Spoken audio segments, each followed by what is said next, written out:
তুই এতদিন যে আলামিনের সাথে রিলেশন করেছিস না, সে আলামিনকে জানিস? আমার অফিসের কলিগ, মানে আমার বন্ধু।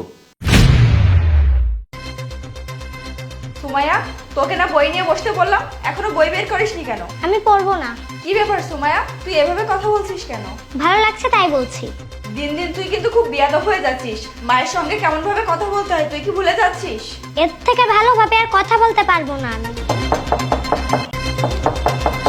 এই দেখ তো কে এসেছে।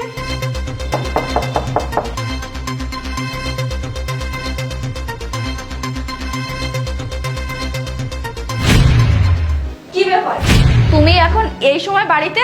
তোমার না অফিসে থাকার কথা? কেন এই সময় বাড়িতে আসা যাবে না? নাকি কোনো নিয়ম আছে? নাকি আমি বাড়িতে এসেছি যার জন্য তুমি খুশি হওনি? তুমি এভাবে কথা বলছো কেন? আমি কি তোমাকে কখনো বলেছি নাকি যে তুমি বাড়িতে আসতে পারবে না? তুমি তো এই সময় বাড়িতে আসো না, আজ হঠাৎ চলে আসলে কেন? বাড়িতে এসেছি তার তো অবশ্যই কারণ আছে।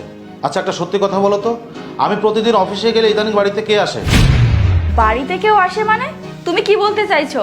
আমি তোমাকে কি বলতে চেয়েছি তুমি খুব ভালো করে বুঝতে পেরেছো। এখন সত্যি করে বলো, বাসায় কে আসে? আরে তুমি এসব উল্টো পাল্টা কথা কি বলছো? তুমি বাড়িতে এসে এসব কি বলছো? আচ্ছা তোমার কি হয়েছে বলো তো? না আমার কিচ্ছু হয়নি, আমি একদম ঠিক আছি। এখন তুই কি সত্যি করে বলবি যে বাসায় কে আসে, নাকি সত্যটা আমার উদ্ঘাটন করতে হবে?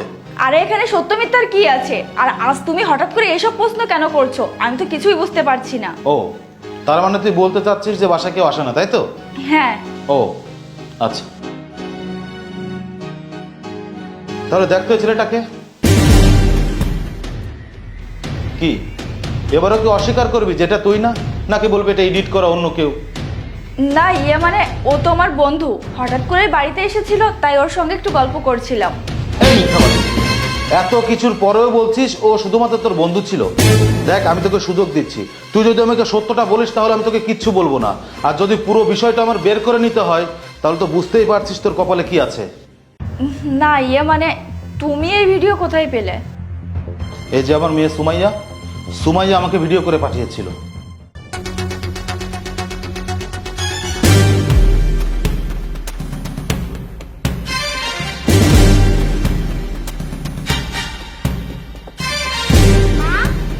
ও মা, মা, এই আমার মেয়ে চলে এসেছে, তুমি এখন কি করবে? তুমি বরং এক কাজ করো, ওই দরজার পিছনে যে লোকাও, আমি দেখছি কি করা যায়। কিরে কি হয়েছে, ডাকছিস কেন? মা ঘরে গেলে কোন পরপুরুষের গলা শুনতে পেলাম, বাবা এসেছে নাকি? আরে না, কোথায় পরপুরুষের শব্দ পাচ্ছিস তুই? আর তোর বাবা তো অফিসে আছে, আর আমি ভিতরে মশা মারা ওষুধ দিয়েছি, তুই গেলে তোর ক্ষতি হবে। না মা আমি সত্যি বলছি, বাবার মতো কার জানি গলা শুনতে পেয়েছি। আরে হ্যাঁ, আমি তোর বাবার সঙ্গে কথা বলছিলাম ফোনে লাউড দিয়ে, আর কাজ করছিলাম। তুই যা, গোসল করে ফ্রেশ হয়ে নে। আজ আমি অনেক বড় একটা ক্ষতির হাত থেকে বেঁচে গিয়েছি, না হলে তো আমি বুঝতেই পারতাম না তুই আমার অগোচরে অন্য পুরুষদের সাথে সম্পর্ক করিস।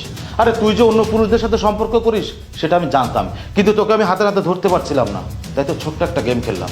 তুই এতদিন যে আলামিনের সাথে রিলেশন করেছিস না, সে আলামিনকে জানিস? আমার অফিসের কলিগ, মানে আমার বন্ধু। আলামিন বাইরে আয়। বন্ধু, তুই আমাকে যে দায়িত্বটা দিয়েছিলি সেটা আমি অক্ষরে অক্ষরে পালন করেছি। আর ভাবি, আপনি না একজন মা, আপনার 10 বছরের একটা বাচ্চা আছে, আর সেই বাচ্চাকে রেখে আপনি কিভাবে এগুলা করেন? আপনার লজ্জা করে না? বন্ধু আমি আসি।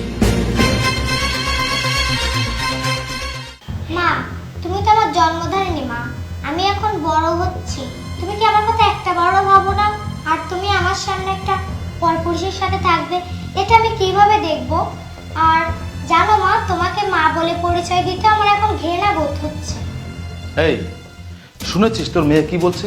তোর কি একটু লজ্জা করছে না? এত কিছু শোনার পরে এখানে দাঁড়িয়ে আছিস, যা বের হয়ে যা। থাক কামরুল, তুমি আর মেয়ের সামনে আমাকে আর লজ্জা দিও না। হ্যাঁ, লজ্জা? আরে কোন লজ্জার কথা বলছিস তুই? যে মা মেয়েকে লুকিয়ে পাহারা দিয়ে অন্য পুরুষের সাথে সম্পর্ক করতে পারে, তার আবার কিসের লজ্জা? ছি ছি ছি, তোকে আমি ভালোবেসে বিয়ে করেছিলাম, এখন তো আমার ভাবতেই কষ্ট হচ্ছে দিন রাত কঠোর পরিশ্রম আমি কার জন্য করি? তোর জন্য, তোকে ভালো রাখার জন্য, যে কিনা আমার অগোচরে অন্য পুরুষদের সাথে সম্পর্ক করে। আরে কিসের কমতি ছিল তোর? যখন যা চেয়েছিস তোকে তখন তাই দেওয়ার চেষ্টা করেছি, আর তুই কিনা আমার ভালোবাসার এই দাম দিলি, এই প্রতিদান দিলি আমার ভালোবাসার। তুই বের হয়ে যা এখন আমার বাড়ি থেকে। প্লিজ কামরুল, আমার ভুল হয়ে গেছে, আমাকে তুমি মাফ করে দাও। তুই কি বাড়ি থেকে বের হবি নাকি প্রত্যেককে ডেকে সালিশ করে তোকে বাড়ি থেকে বের করে দিতে হবে? দেখ, একদিন হলেও তোকে আমি মন থেকে ভালোবেসেছি। আমি চাই না তোর সম্মান নষ্ট হোক, তাই বলছি সসম্মানে বাড়ি থেকে বের হয়ে যা। যা, বের হয়ে যা।